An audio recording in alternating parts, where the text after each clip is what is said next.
আপনি আমি এমন একটা দেশে বাস করি যে দেশে আজকে যদি আজরাইল এসে বলে যায় তোমরা রেডি থেকো, কালকে তোমাদের সবার জান কবজ করা হবে, তাহলে দেখতে পারবেন রাতারাতি কাপড়ের দাম এত বেড়ে যাবে যে গরিব মানুষের কাপড় ছাড়াই কবরে যেতে হবে। 2টা মিনিট ধৈর্য ধরে আমার কথাগুলো শুনুন। আমরা সেই দেশে বসবাস করি যে দেশে করোনা আসলে 5 টাকার মাস্ক 100 টাকা পর্যন্ত হয়ে যায়। আমরা সেই দেশে বসবাস করি যে দেশে পানি আসলে 500 টাকার নৌকা ভাড়া 50,000 টাকা পর্যন্ত হয়ে যায়। আমরা সেই দেশে বাস করি যে দেশে মসজিদের ফান্ডে থেকেও টাকা মেরে দেওয়া হয়। আমরা সেই দেশে বাস করি যে দেশে গোরস্থানের ফান্ডে থেকেও টাকা মেরে দেওয়া হয়। আমি এই কথাগুলো বানিয়ে বলছি না, সে অনেক বছর আগের কথা, তখন আমি ছোট। মসজিদ কমিটির সভাপতির সাথে আর গোরস্থান কমিটির সভাপতির সাথে ঝগড়া লাগছে।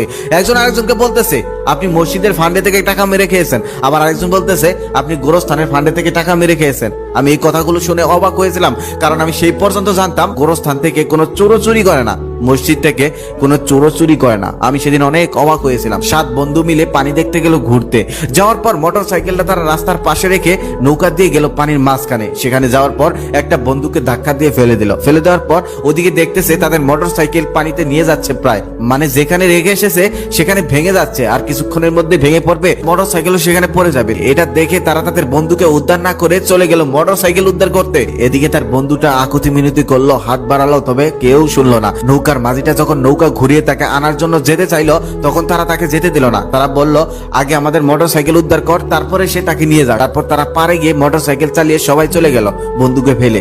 বন্ধুটা মারা গেল। 3 দিন পর তার লাশ উদ্ধার হয়েছে। একটা মানুষের থেকে মোটর সাইকেলের মূল্য অনেক বেশি, তাই না?